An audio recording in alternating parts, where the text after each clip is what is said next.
Assalamualaikum warahmatullahi wabarakatuh. Bismillahirrahmanirrahim. Alhamdulillahilladzi arsala rasulahu bil huda wa dinil haqq liyudhhirahu 'ala ad-dini kullihi walau karihal kafirun. Asyhadu an la ilaha illallah wahdahu la syarika lah wa asyhadu anna Muhammadan abduhu wa rasuluh. As-safiyyu min khalqihi wa habibuh. Adda al-amanah wa balagha risalah wa nasaha al-ummah wa kashafa al-ummah wa jahada billahi haqqa jihadih.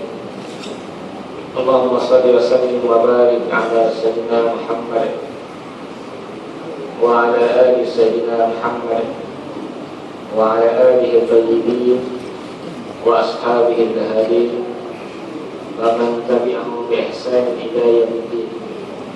Rabbi shrah li sadri wa yassir li amri wahlul 'uqdatam min lisani yafqahu qawli. Rabbi yassir wa la tu'assir bika min kulli khair.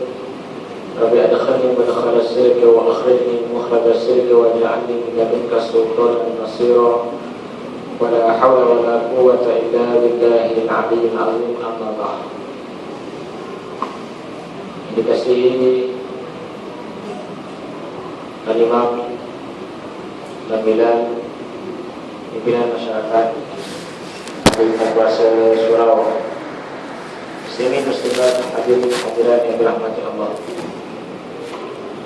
Alhamdulillah dengan limpah kurnianya dan rahmat daripada Allah Subhanahu wa taala kita dapat sama-sama berada di dalam desa. Mudah-mudahan keberadaan kita sentiasa dirahmati dan dilindungi oleh Allah Subhanahu wa taala. Firman Allah Subhanahu wa taala dalam surah Al-Hujurat ayat 2, 3 dan 4. A'udzu billahi minasyaitonir rajim. Ya ayyuhalladzina amanu la tarfa'u sawtakum fawqa sawtin nabiy ولا تجهروا له بالقول كجهر بعضكم لبعض أن تحبط أعمالكم وأنتم لا تشعرون إن الذين يغضون أصواتهم عند رسول الله أولئك الذين امتحن الله قلوبهم للتقوى لهم مغفرة وأجر عظيم إن الذين ينادونك من وراء الحجرات أكثرهم لا يعقلون ولو أنهم صبروا حتى تخرج إليهم لكان خيرا لهم والله غفور رحيم. Yang bermaksud, wahai orang-orang beriman, janganlah kamu mengangkat suara kamu lebih dari suara Nabi, dan janganlah kamu memanggil Nabi seperti mana kamu memanggil kawan-kawan kamu, sahabat-sahabat kamu, yang boleh membatalkan pahala kamu sedangkan kamu tidak menyadarinya. Sesungguhnya orang-orang yang merendahkan suaranya di hadapan Rasulullah SAW adalah orang-orang yang Allah SWT bersihkan hati mereka untuk menempatkan takwa. Mereka mendapat keampunan dan ganjaran yang besar. Dan orang-orang yang memanggil kamu di sebalik bilik-bilik kamu, kebanyakan mereka adalah orang-orang yang tidak berakal.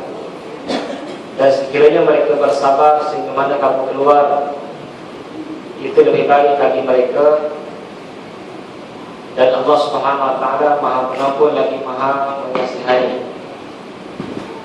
Ayat 2, 3 dan 4 ini, 2, 3, 4 dan 5 ini adalah ayat-ayat yang menunjukkan betapa tingginya Rasulullah SAW di sisi Allah Subhanahu wa taala.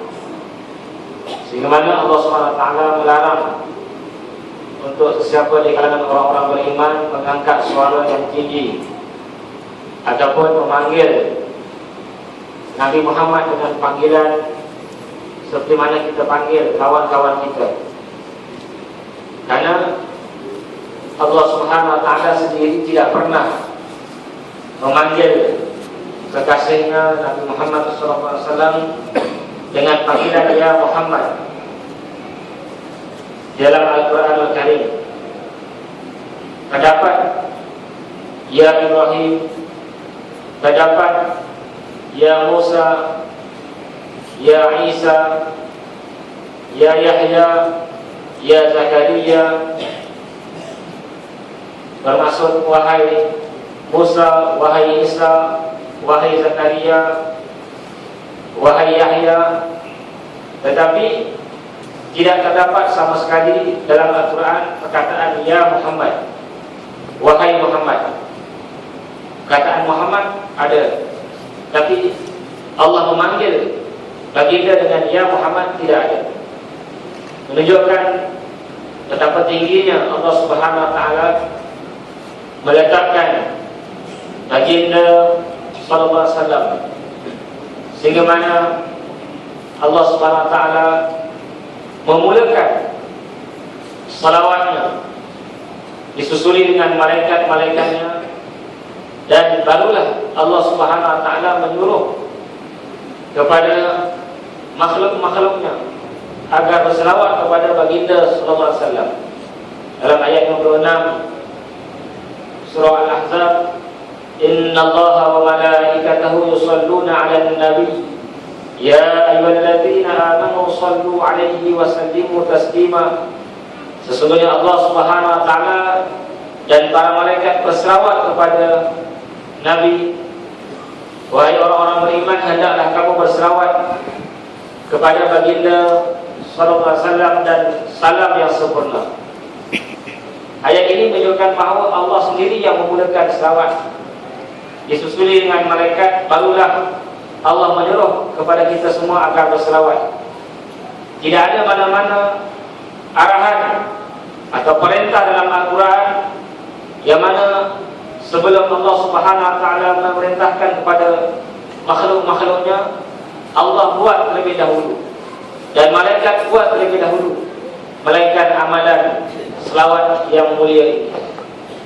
Ini satu lagi menunjukkan betapa besarnya darajah kedudukan baginda sallallahu alaihi wasallam di sisi Allah Subhanahu wa Ta'ala.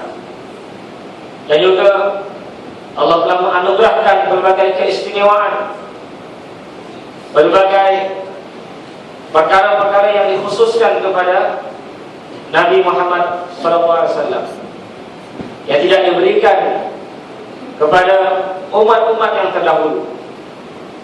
Nabi bukan hanya diutuskan kepada golongan kaumnya Bani Hashim, bukan hanya kepada Arab Quraisy, bukan hanya kepada tanah Arab, bukan hanya kepada manusia, bukan hanya kepada jin, tetapi kedatangannya adalah menjadi rahmat dan dipercayai oleh seluruh alam.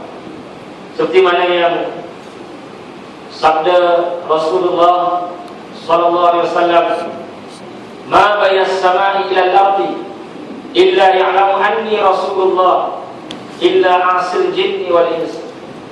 Di antara langit dan bumi semuanya mengakui kerasulanku kecuali manusia dan jin yang ingkar kepadaku.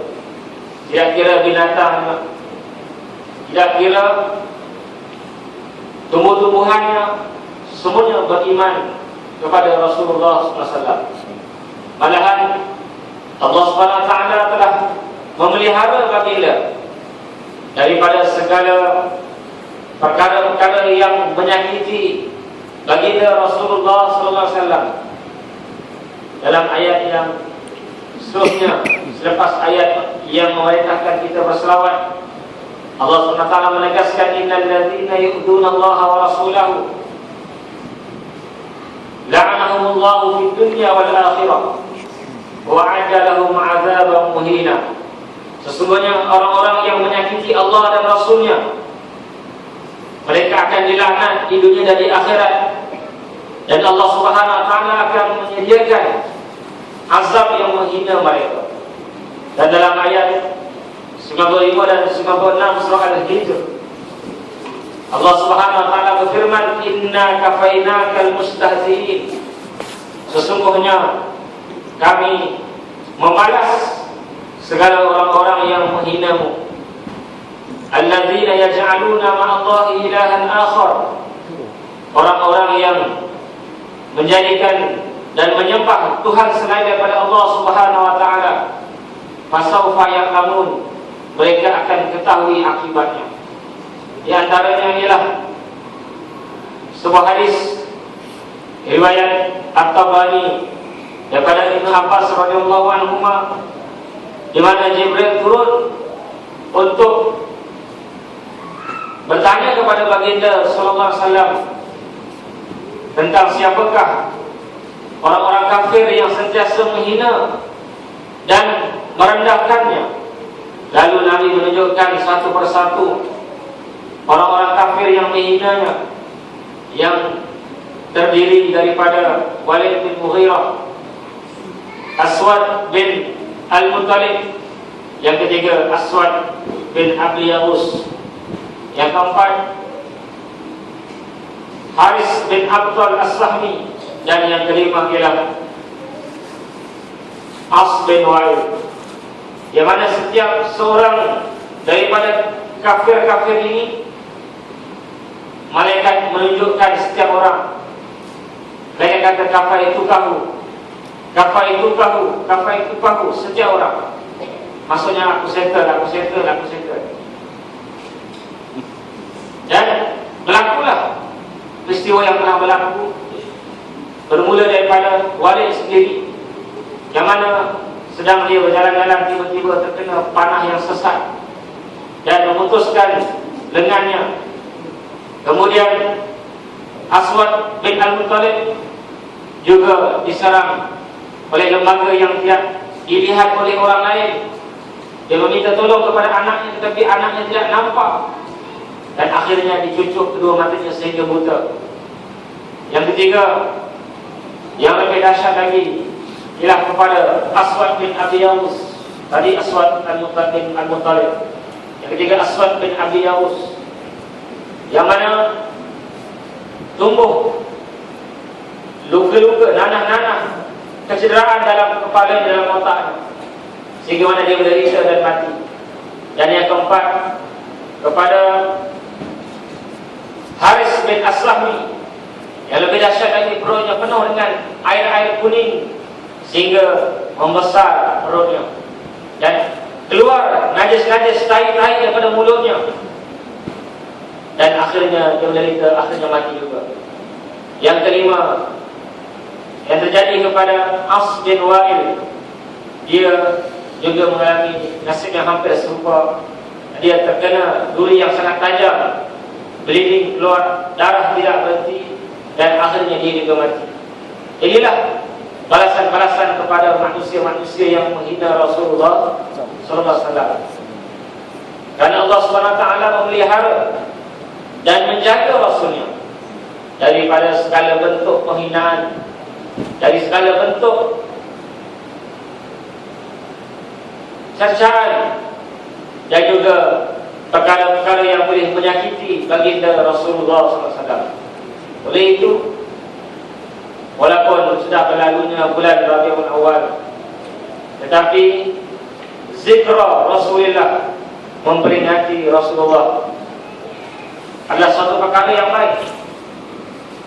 Bagaimana guru saya sebut, kenapa Allah sebut fazakir, fa inna zikra tanfa'ul mu'minin. Sepatutnya kalau kita baca bahasa Arab, fazakir fa inna tazkira, karena zakir fi'il amar, masdarnya ialah tazkir, bukan zikra. Tapi Allah sebut fa inna zikra, zikra iaitu memperingati, memperingati kisah-kisah yang benar, memperingati hari-hari kebesaran Islam, memperingati baginda Rasulullah SAW, adalah suatu perkara yang bermanfaat, suatu perkara yang dapat meningkatkan keimanan dan ketakwaan kita kepada Allah Subhanahu wa taala. Mudah-mudahan dengan itu kita dapat sama-sama sentiasa berselawat, sentiasa memberikan yang terbaik untuk Nabi. Kerana selawat-selawat kita sampai kepada baginda sallallahu alaihi wasallam, seperti mana yang Nabi sebutkan hadis Abu Daud, fa inna salatakum ma'rudah, kerana selawat-selawat kamu dibentangkan, dipamerkan kepadaku. Malahan ada malaikat-malaikat yang mengembara, yang mencari orang-orang yang selawat dan salam kepadanya. Dalam hadis Rawahul Bazzar, hadis yang baik sanadnya, inna lillahi malaikatan sayyahina yuballighuna an ummati as-salam. Sesungguhnya terdapat malaikat-malaikat yang mengembara, yang mencari di kalangan umatku, yang menyampaikan salawat dan salamnya untuk disampaikan kepadaku. Inilah yang perlu kita sentiasa istiqamah, berterusan untuk berselawat dan salam kepada baginda Rasulullah SAW. Bukan hanya kita selawat sekadar terbuka, tapi selawat yang khusus, selawat yang kita buat setiap hari. Berapa yang kita nak hadirkan Nabi Muhammad? 5, 10, 15, 20, 25, 30, 100 atau sebagainya. Yang konsisten, yang istiqamah. Karena itulah amalan yang bernilai, amalan yang berkualiti di sisi Allah Subhanahu wa taala. Wa inna ahabbal a'mali ilallah adwamuha wa in qalla. Sesungguhnya amalan yang paling dikasihi oleh Allah Subhanahu wa taala, yang paling kekal walaupun ianya sedikit. Jadi sekarang itu sebagai pembukaan untuk tuan-tuan mengemukakan apa-apa soalan agama untuk saya sama-sama berkongsi dengan tuan-tuan. Kita silakan.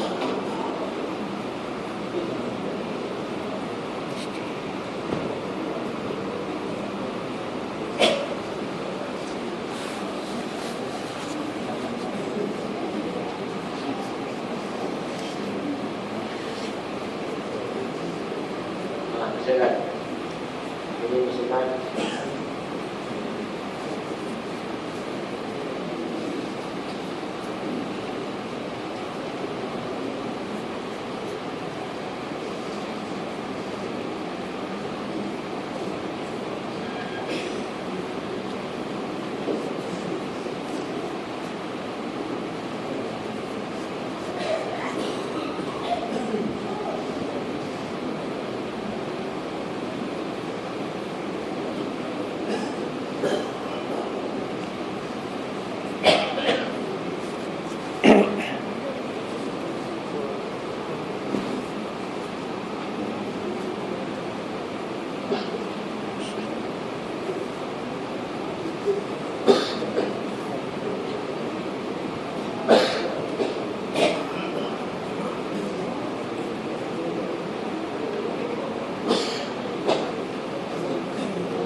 Pasal pertama, pasal sucinya tubuh Nabi dan bersih tubuh Nabi.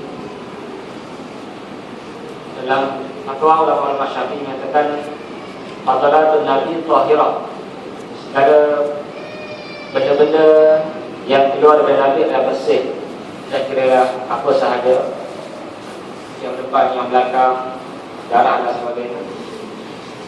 Karena Nabi sallallahu alaihi wasallam bila dia membasuh tubuh Nabi, dia tidak mendapati apa-apa kotoran dan najis. Dan dia kata tibta hayyan wa maitan, sucilah tubuhmu, eloklah tubuhmu semasa kamu hidup dan mati. Dan darah yang Nabi keluarkan dari tubuhnya apabila Nabi berbekal diminum oleh sahabat-sahabat. Dan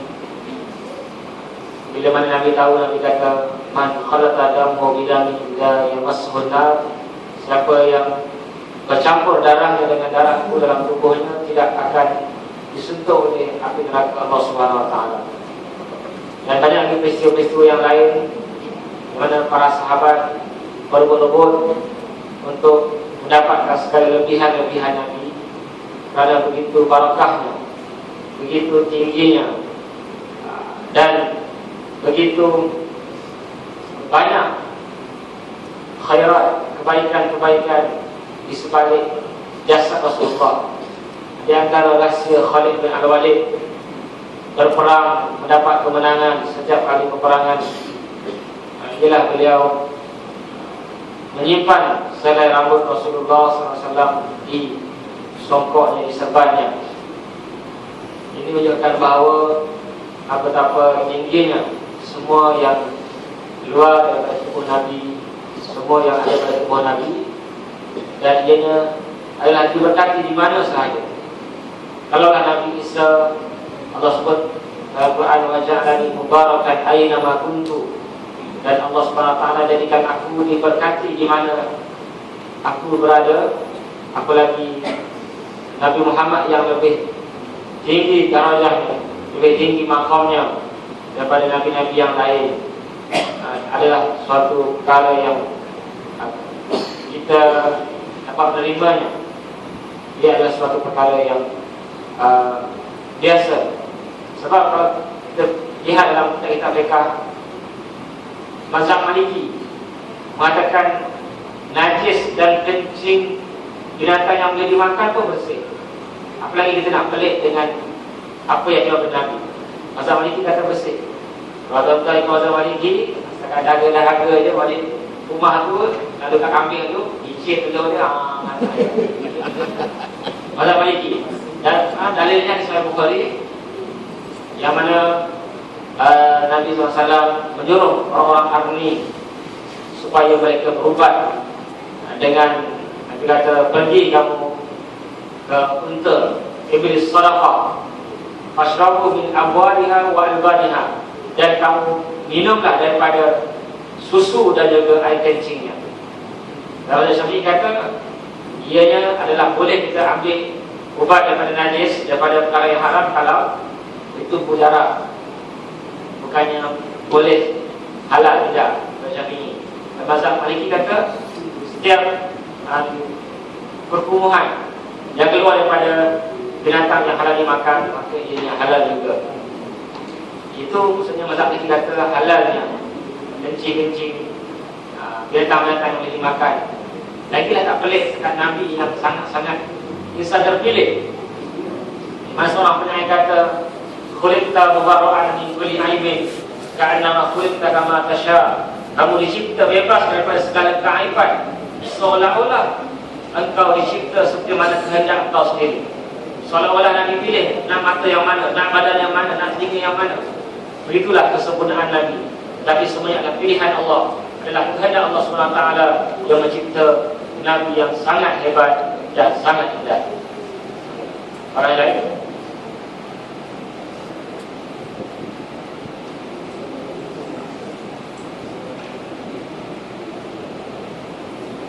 ada salah soalan tentang Nabi atau sebagainya?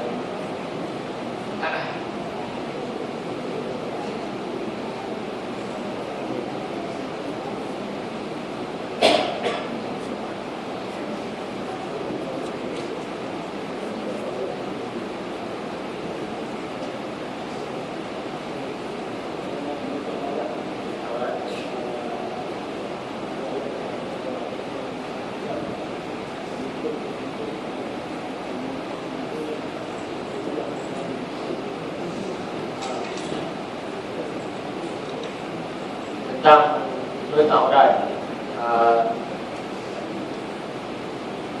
cuba baca sekali. Dia kena kemudian ala diri kita.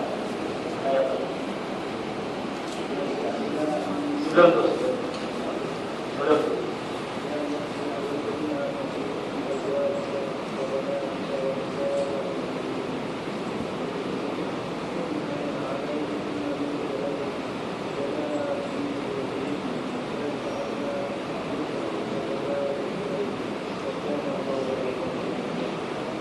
Itu tentang ayat surah Ahzab tentang jalabi bihinna.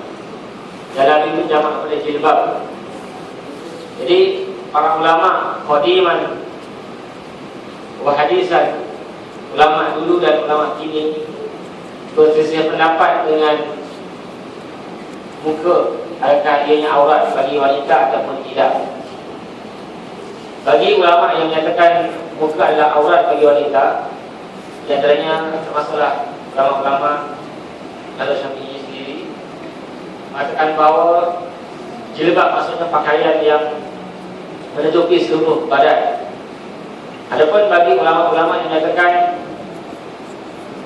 muka dan tangan tidak aurat, mengatakan bahawa jilbab ataupun dalam ayat tersebut jalabi, dia punya jamak, dia punya plural ya, ialah bermaksud pakaian yang daripada atas sampai ke bawah. Maksudnya tidak menutupi muka. Maksudnya style jubah yang sekali dengan duduk tadi kan, sekali pakai sekali haruk, senang. Tangan pun sekali haruk. Jimat, kalau jimat tidak ada, tapi sekali haruk jilbab sambung tadi, tapi tak termasuk muka. Jadi ini banyak berlaku, kebanyakan dua pendapat yang berlaku sejak zaman dulu lagi tentang khilaf berkenaan dengan muka adakah aurat atau tidak. Jadi masing-masing ada pendapatnya. Kita kebanyakan masyarakat Malaysia tidak berpegang dengan pendapat yang sedemikian berdasarkan hadis bila mana seorang buta dia masuk ke rumah Nabi dan Nabi melihat Asma tidak memakai tudung. Nabi kata, alhamdulillah Asma iza balaghatil mar'atu al-mahira fala yura min badaniha illa kaza wa kaza. Dalam hadis Nabi sebut, bila wahai Asma, di mana seorang wanita itu sudah sampai taraf baligh, maka janganlah dilihat oleh tubuhnya melainkan kaza wa kaza, dan ditunjuk kepada muka dan tapak tangannya. Jadi ini adalah perkara yang jadi perselisihan pendapat dengan ulama tentang tafsiran ayat ini dan juga ayat-ayat dan hadis-hadis yang lain. Pada dua pendapat, iaitu pendapat yang mengatakan muka adalah aurat dan muka bukan aurat. Kalau mazhab Hanafi lagi mudah, bawah muka lagi bukan aurat. Sebab tu ada orang Arab, banyak perempuan pergi ke Masjid Haram Madinah kan, ada dalam nampak perempuan-perempuan tak pakai soket. Ada ini mazhab Hanafi, kaki bukan aurat. Tapi kalau atas pada kelali tidak ada yang tak aurat. Yang itu sepakat ijma' mengatakan atas kelali adalah aurat. Sama juga dengan lengan. Pendapat yang paling ringan pun setengah lengan. Lengan. Syafi'i bersurai, iaitu pergelangan. Setengah pendapat setengah lengan. Itu paling ringan tu. Lebih ringan lagi tak ada. Nak ringan lagi, terasa syurga itu ya, akhirat ya. Okey, soalan lain. Soalan memang terus tak soalan.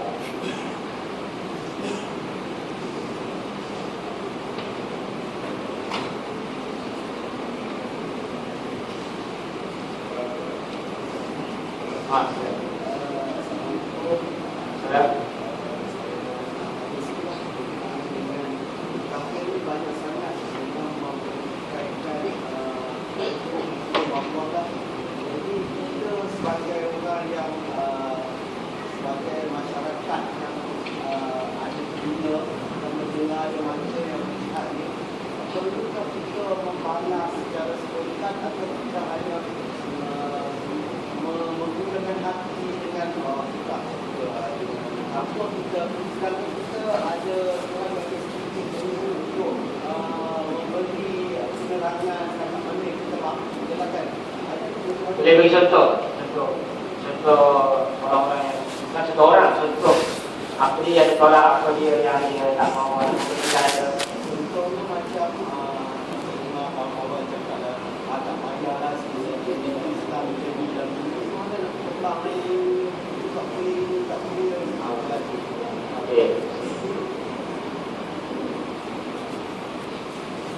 okey. Bagaimana reaksi seorang Muslim terhadap sungguhan-sungguhan daripada juga yang mengaku dan mendakwa ataupun IC Muslim Islam yang mempertikai ataupun merendahkan. Kita lihat perbuatan yang merendah-rendahkan Islam ataupun hukum-hukumnya adalah perbuatan orang-orang munafik. Tuan-tuan boleh lihat dalam ayat 65 dan 66 surah At-Taubah. Wala in sa'altahum la yaquluna innama kunna nakhudu wa nal'ab qul abillahi wa ayatihi wa rasulihi kuntum tastahzi'un la ta'taziru qad kafartum ba'da imanikum. Dan sekiranya kamu bertanya kepada orang-orang munafik kenapa mereka buat sedemikian, maka mereka akan menjawab, sesungguhnya kami hanya main-main. Kemudian Allah berfirman, katakanlah wahai Muhammad kepada orang-orang munafik ini yang mempermain-mainkan agama Allah Ta'ala, adakah mereka mempermain-mainkan dan memperolok-olokkan Allah, ayat-ayatnya dan Rasulnya? Tidak ada kemaafan bagi mereka, sesungguhnya mereka telah kufur setelah beriman. Oleh itu menolak perkara yang telah disepakati adalah boleh menyebabkan kufur. Menolak perkara yang melibatkan akidah ataupun yang mana ianya ada satu hukum yang qat'i daripada Quran ataupun hadis yang mutawatir, ianya adalah boleh menyebabkan kufur. Adapun menolak hukum Allah Ta'ala yang bukan daripada Quran, yang bukan daripada hadis mutawatir, maka ia adalah fasik. Seperti mana dia menolak tentang solat duha, menolak solat witir, itu fasik. Adapun yang menolak solat itu kafir. Solat ditolak, zakat ditolak, ataupun hukum potong tangan ditolak, hukum tentang aurat itu dalam Quran ditolak, maka itu adalah perbuatan kafir. Jadi respon kita ialah respon selaku seorang Muslim. Perlunya kita mengemukakan pandangan Islam dan kita membela Islam itu sendiri.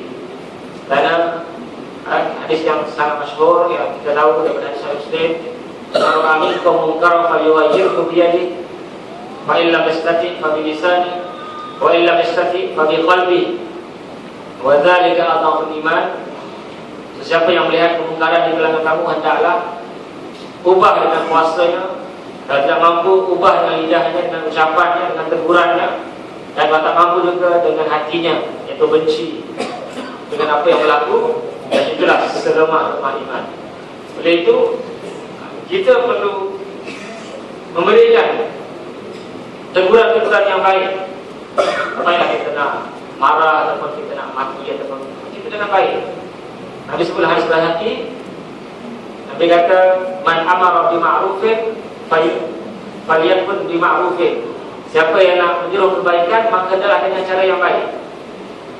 Maksudnya nak suruh orang buat ma'ruf, maka cara pun kena ma'ruf. Ada ramai sekarang dia nak suruh ma'ruf tapi caranya mungkar.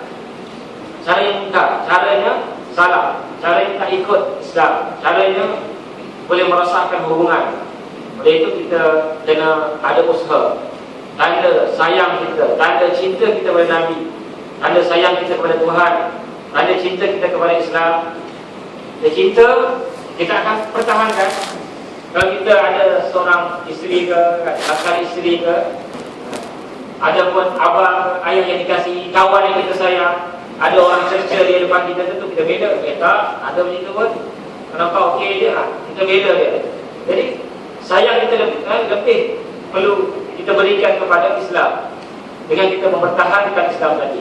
Bukan kita takut kerana terlihat seperti mana Ibnu Mas'ud, dia sanggup membaca Quran dengan kuat supaya difahami oleh orang-orang kafir, sehingga mana dikeroyok, sehingga mana dipukul sampai lebih. Maksudnya seorang yang kecil, seorang yang halus, yang pendek. Masa Abu Jahal rebah dalam perang Uhud, dia panjat. Dia rebah dan bukan panjat. Nak kecil ni Ibnu Mas'ud, berdirinya dia. Tapi bila mana sama-sama lain ketawa, kecil yang kecil halus ni kan. Maka Nabi kata, demi Allah, sesungguhnya batang tubuh ataupun kaki Ibnu Mas'ud yang kecil itu di sisi Allah lebih berat ganjaran yang lebih besar nilainya daripada gunung Uhud, kata Nabi.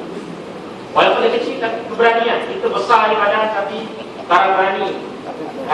Cara berani kan. Itu kita punya harta, kita punya diri. Kalau orang kata kita akan balas.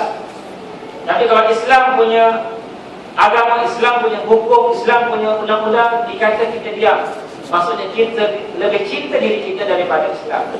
Sedangkan Allah dah beri peringatan dalam ayat 24 surah Taubah, qul in kana aba'ukum wa abna'ukum wa ikhwanukum wa azwajukum wa ashiratukum wa amwalun taraftumuha wa tijaratun takhshawna kasadaha wa masakin tardawnaha ahabba ilaikum minallahi wa rasulih wa jihadin fi sabilihi fatarabbasu hatta ya'ti Allah bi amri wallahu la yahdi al-qaumal fasiqin. Katakanlah wahai Muhammad, sekiranya ayah-ayah kamu, anak-anak kamu, saudara-saudara kamu, pasangan-pasangan kamu, suami atau istri, keluarga kamu, harta yang kamu kumpulkan, perniagaan yang kamu takut ianya tidak laku, dan rumah-rumah yang kamu sayang, yang kamu duduki, yang kamu sayang, sekiranya itu semua lebih kamu cinta daripada Allah, Rasul dan juga jihad fisabilillah, maka tunggulah azab Allah Ta'ala. Allah Ta'ala tidak memberi petunjuk kepada orang-orang yang jahat.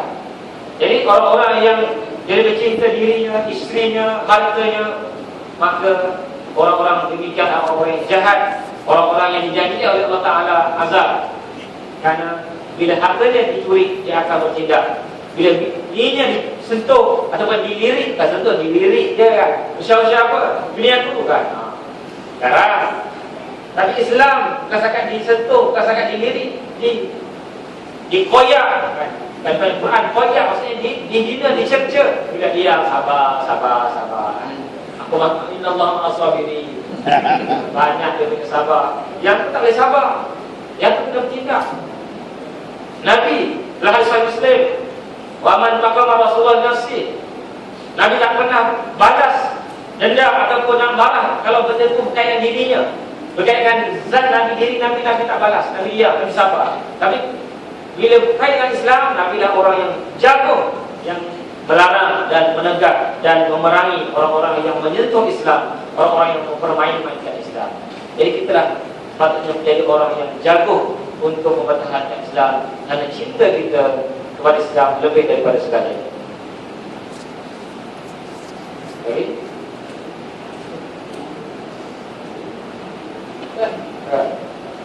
Salam panas. Dia silakan. Panas sejuk suap saya tak kisah.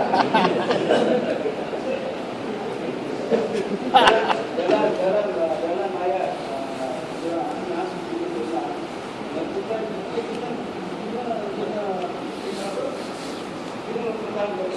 Ya. Tapi kita tengok dalam hukum Islam, dalam menjalankan undang-undang Islam, satu dua pun tak batal. Saya bagi contoh lah. Macam mana orang yang pergi haji sekarang ni, orang yang pergi haji, tapi balik dia berkaitan macam Ustaz itu tadi lah. Dan satu lagi, logiknya satu bolang saya tulis tak cukup dengan jumlah. Dia Ustaz kata untuk cek kalau Ustaz itu mana. Nak bahayalah saya tak faham. Orang tak faham. Seumpamakan borang ditetapkan orang beri saya faham lah. Borang perhatian apa kita tak dengar related pada undang-undang Islam. Sedangkan dalam kita sendiri dalam borang tu, kalau miss nama, miss IC, kita akan reject. Begitu juga dengan berkotak. Tetapi kenapa kita pakai? Kita pakai apa tu? Pakai undang lain tu? Kenapa kita pakai? Adakah kita ni orang yang beriman sebab kata-kata Nabi adalah nusrah. Kata Allah adalah nusrah. Tak mana iman kita? Yang mana iman kita? Soalan dia. Soalan separuh panas. Nanti kita ada di mana? Ada jawab. Betul ke? Okey. dalam ayat 60 surah An-Nisa, Allah SWT berfirman, Alam tara ilal ladzina yasumuna annahum amanu bima unzila ilaika wa ma unzila min qablik yuriduna an yatahakamu ila at-taghuti wa qad umiru an yakfuru bihi wa yuridu asy-syaitanu an yudillahum dhalalan ba'ida wa idza qila lahum ta'alu ila ma anzalallahu ala rasuli ra'aital munafiqina yasudduna 'anka sududa. Yang bermaksud ayat 61 surah Nisa, adakah kamu tidak lihat wahai Muhammad kepada orang-orang yang menyangka mereka beriman dengan apa yang engkau turunkan dan apa yang diturunkan sebelumku. Maka kata yasumun, apa yang za'am, sangka. Maksudnya iman orang ini adalah iman sangkaan. Sangka beriman, rupa-rupanya jauh sendiri. Sangka yasumuna. Adakah kamu tidak lihat wahai Muhammad orang-orang yang menyangka mereka ini beriman dengan ajaranmu dan ajaran-ajaran sebelummu, sedangkan mereka beriman dengan ataupun mengambil hukum selain daripada Allah. Wa qad umiru ayat furubi. Tuhan kata, alam tara alladziina yaz'umuna annahum amanu bima unzila ilaika wa ma unzila min qablik yuriduna ayatahakamu ila taghut. Mereka berkehendakkan hukum taghut, itu hukum selain daripada Allah Taala. Wa qad umiru ayat furubi, sedangkan sesungguhnya mereka diperintahkan untuk kufur dengan hukum taghut. Apa kufur? Ingkar, lawan tetap lawan. Maksudnya kufur, apa kufur? Ingkar. Kufur dari segi bahasa apa? Ingkar. Maksudnya kita kena mengingkari segala hukum-hukum selain daripada Allah SWT. Tapi ini boleh. Masalahnya orang-orang agama sendiri yang menolak. Orang atas pagar yang berurut-urut nak bertanding pada hari raya, dia kata hukum dulu tidak sesuai lagi. Dulu masa keluar daripada mulut-mulut orang yang bukan agama, maksudnya orang politik yang bukan latar belakang agama, maka ramai yang mungkin ini tak betul, ini kafir, ini taubat, ini sebagainya, macam kan. Tapi bila orang ini, orang yang PhD, pengajian habis dah, topik habis dulu, pada awal ni, dia kata tak sesuai lagi. Berdalilkan cendekawan cendawan dia punya kan. Dan kita tidak ada apa-apa respon. Tulisannya masih wujud sampai sekarang di internet, boleh dilihat di masa tekan dia. Tak sampai respon. Bila ulama cakap tak sesuai, maka semuanya senyap. Tapi bila bukan ulama cakap tak sesuai, maka semuanya marah, semuanya bangun, bangkit. Maka kita telah pilih kasih. Ulama cakap apa saja boleh. Itulah yang dikatakan inna akhafu ma akhwafu ala ummati ulama usul. Inna akhwafu ma akhafu min ad-dajjal ala ummati ulama usul. Sesungguhnya paling yang aku sangat takut, lebih aku takut pada Dajjal ialah ulama jahat. Sebab ulama orang tak boleh hentikan. Kalau yang cakap tu orang bukan ulama, maka orang hentikan ini apa ni, sesat ni, tauhid ni, kafir kan. Ada orang kata kan, saya kata. Tapi bila ulama yang cakap tak sesuai, maka orang senyap. Adakah kita sudah goyah mengatakan hukum Allah tak sesuai? Siapa di antara tuan-tuan yang angkat tangan hukum Allah tak sesuai? Angkat tangan siapa nak? Bukan saya. Angkat contoh je. Tak ada. Tapi ini ulama ekspor. Tuan-tuan kalau tuan-tuan membaca, tahulah siapa dia kan? Ulama mana? Bukan ulama. Bukan ulama kerajaan, bukan juga. Kalau ulama kerajaan, kita pun tak heran lah kan?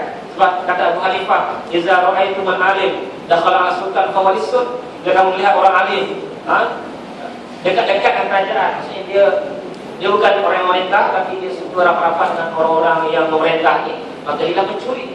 Karena mencuri agama manusia daripada manusia. Tapi ini orang yang mana bila dia yang disebut, maka semuanya tidak berani untuk lawan. Inilah perkara yang kita tahu bahawa hukum Tuhan bukan perkara main. Azan. Last saya sebut sebelum soalan selepas azan ni, bagaimana Nabi kata, man qatala abdan fa alaihi qawadu yadin wa man haladunahu la yuqbal minhu sirfan wala hadan. Hadis sahih. Nabi kata siapa yang membunuh dengan sengaja, maka dia kena qisas, kena balas balik ikut hukum Islam. Siapa yang menghalang pelaksanaan ini, maka tidak diterima amalannya yang fardu ataupun yang sunat.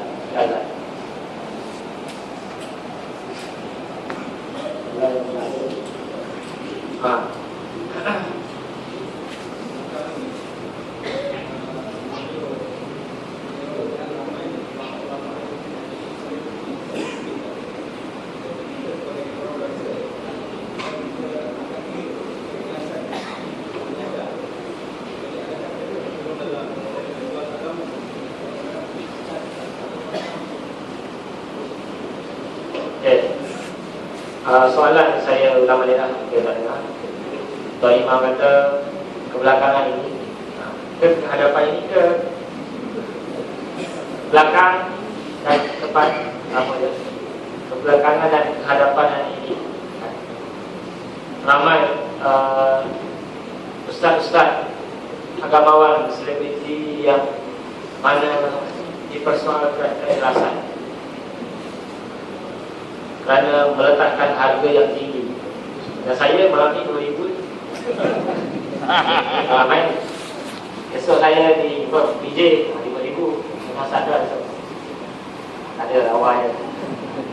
So saya program talk show dengan Raja UA dengan Ustaz Tom. Dia kenal saya kan. Dia yang selebriti. Saya tak select lagi. Jadi kita lihat yang mana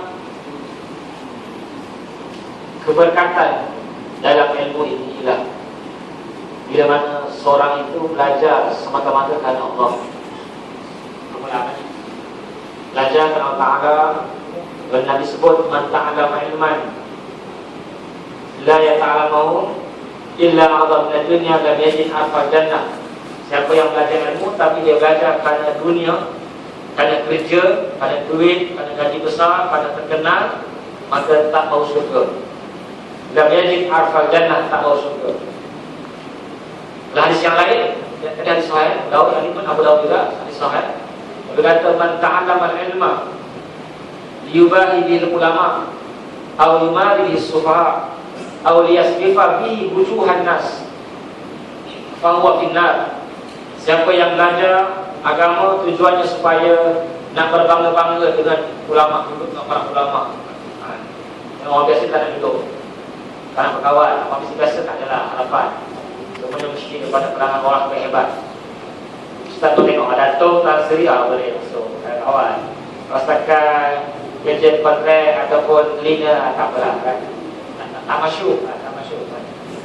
Jadi ataupun tujuannya yumari sufa, untuk memperlihatkan ini bodoh, ini tak reti, ini jahil, ini apa lagi bla bla bla. Lima di sofa untuk dengan lawan orang bodoh, orang yang jahil, tidak memperbodohkan orang lain. Ataupun yang ketiga, Nabi kata yusrifa bi wujuhan nas. Dia belajar tujuannya supaya manusia tengok dia, supaya manusia suka dia, kalau Facebook like dia kan. Maka tempat dalam neraka. Fahuwa finnar. Kalau ini tujuan, orang suka kita, ramai yang belajar, tak salah. Tapi tujuannya itu untuk menghimpun dunia, untuk supaya ramai-ramai ikut dia. Sedangkan zaman dulu, salafus soleh bila masuk satu masjid, sahabat Nabi, seorang tabi'in duduk kat masjid, ramai orang duduk kat dia, dia pun bangun balik rumah. Kalau kita orang ramai kat kita, sebab mari terus balik rumah. Kalau dia berjalan kaki di luar masjid, kemudian orang follow semua dia kata, apa ikut aku ni aku yang banyak dosa kan. Ini kita lihat bila mana ditunjuk. Sebab kita lihat kenapa dalam Al-Quran begitu banyak orang-orang yang soleh, ashabul kahfi, ashabul jannah, Asir sendiri, iaitu menteri Nabi Sulaiman yang dapat membawa singgahsana Balqis, tidak disebut namanya. Tak ada nama Asir, tak ada nama ashabul kahfi, tak ada nama teman Nabi Musa, tidak ada nama sahabat melainkan seorang iaitu Zaid. Itu pun bukan kerana isu tentang tingginya akhlak ataupun ilmu dia, tapi pasal kes dia dengan isterinya Zainab. Oleh itu kita lihat kenapa Allah tak sebut nama-nama ni dalam Quran, sedangkan mereka insan-insan yang terpilih. Yang sebut hanya nama-nama Nabi. Itu pun tak semua Nabi. Nabi-Nabi 25 je. Yang lain Nabi-Nabi ramai tak disebut namanya. Yasin kan, tentang siapa? Rasul 3 tu. Yang mula tu. Rasul 3, kemudian dihantar Habib bin Najjar. Pun tidak disebut nama. Jadi ulama kata, ulama bahaskan bahawa ini kerana maksudnya yang penting ialah kerja kita, bukan nama. Ada dalam Facebook yang merupakan Fadil Ustaz, dia tu sendiri. Maksudnya, ataupun YB pun ada, Ustaz tu YB, cikgu, Ustaz. Kadang mengajar sains, Ustaz juga nak ambil kan. Maksudnya, dia suka kepada populariti. Popular tak salah, Nabi Muhammad lah berapa yang popular. Tapi kalau itu tujuannya hatinya dan tujuannya dunia, kita tak nafikan bahawa ulama-ulama sekarang dan Sobuni mengatakan bahawa harus kita mengambil upah. Asalnya dulu zaman Nabi azan tak boleh, baca Quran tak boleh, mana upah tapi sekadarnya. Maksudnya kalau orang yang senang tak apalah kita minta, orang yang susah kita tak boleh minta. Kelas lagi sampai tak mampu boleh masuk kelas, boleh.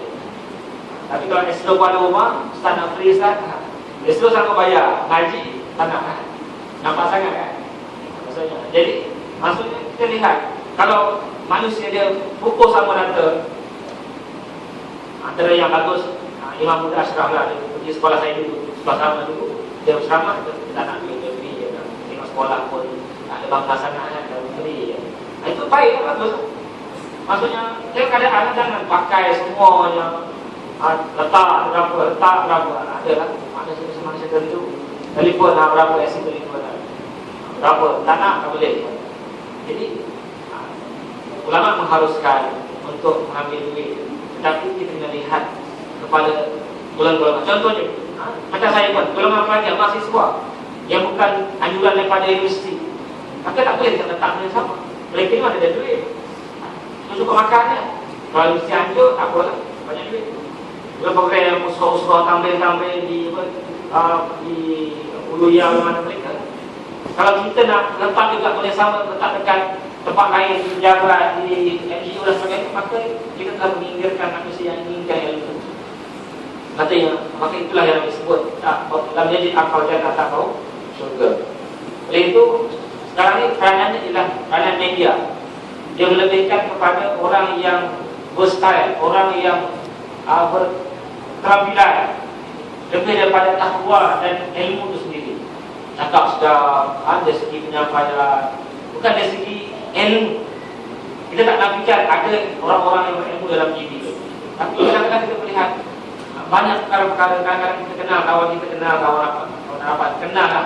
Dia tu sibuk dengan persatuan semua kan. Tapi masuk TV kadang dia jawatan tinggi, maka dia jawab pun saya pun tak tahulah, malas saya tengok kan. Lagi kalau kita tengok nak tegur pula, kita tengok. Jadi ini masyarakat tak pandang. Masyarakat hanya pandang beliau sendiri semuanya alim, beliau sendiri semuanya ulama. Sedangkan ulama ada yang sangat besar, sangat tinggi dia punya kaitannya dan juga dari segi ilmunya. Dimana kata Ibn malam ya'rif bimazah ulama falaysa bi'alim. Orang yang tahu tentang pendapat para ulama, comparison fiqh perbandingan, maka dia tak layak sebagai seorang alim. Sekarang Ustaz Syafi'i pun tak tertunai-tunai lagi, tak settle Syafi'i pun pening-pening lagi, pening lalat lagi ya.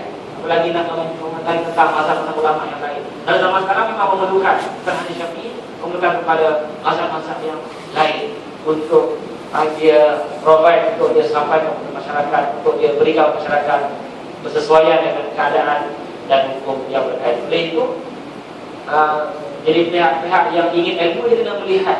Macam Imam Abu Hanifah, 2 bulan baru dia pergi mengaji. Dia tengok sesuai-sesuai dia bukan tengok yang kalau di masjid ke lama dah kan. Di tempat saya pun biasanya nak tengok mana yang masuk diri kita panggil. Itu je. Dia punya kriteria sendiri. Bukan kriteria yang alim ke warok ke takwa ke.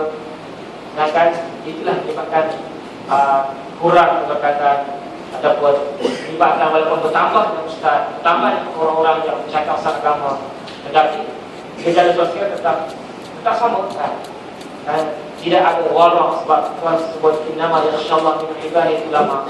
Bukan ulama yang Allah sebut min ibadihi, di kalangan hamba-hambanya.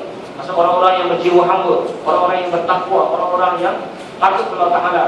Dan yang lebih malang lagi, orang-orang yang ialah dia bercakap ada di kalangan para di kalangan orang-orang yang bercakap pasal agama kan, bercakap kemudian balik rumah dia tak fikir sendirinya. Dia nak sembahyang jemaah ke tidak, dia nak tahajud ke tidak, dia nak sedekah ke tidak, yang penting aku sampaikan ilmu. Ada itu wujud di kalangan para tadi, para ustaz dan agamawan yang hanya pentingkan ilmu lidah. Itulah yang Nabi kata, al-ilmu ilman. Ilmu itu jenis ilmu. Pertama, ilmu fil qalbi, bahwa kazalika ilmu nafi'. Yang kedua ialah ilmu fil lisan, kazalika hujjatullah 'ala ibni Adam yaum al-qiyamah. Ilmu ada dua. Pertama, ilmu hanya di lidah. Dia punya ucapan, dia punya kalam memang menarik, tertarik dan ditarik-tarik. Dia punya kalam kan. Tapi dia punya pengisian roh tak ada. Sedangkan Nabi punya cara macam mana? Wa'azah Rasulullah mau'izatan balighah. Nabi bagi nasihat ilmu yang berkesan. Dua, apa kesan tadi? Pertama, hatta zalifat minal uyun, sehingga menangis mata para sahabat. Wajilat minal qulub, sampai takut gemetar. Tapi kita semua nak cari yang sukaria, yang ada lagu-lagu, yang Bollywood, Playwood semua ada. Kemudian yang lawak-lawak, yang gila-gila punya, yang lebih high-low lagi, macam-macam. Cakap pun dah macam cakap di jalan dia. Ini yang masyarakat nak. Dan sebablah hasilnya memang orang ramai nak. Tapi dari segi masjid, surau, tambahan lebih kurang. Dari segi tahajud pun lebih kurang. Dari segi kekuatan Islam pun lebih kurang. Walaupun makin ramai orang yang belajar. Kan ilmu yang disebut ilmu yang ada di lidah. Maka ilmu yang ada di lidah dia tak sampai ke hati, tak sampai ke tahap takut pada Tuhan, tak ada rasa takut masa belajar, rasa cinta pada Allah, rasa takut pada Allah Ta'ala.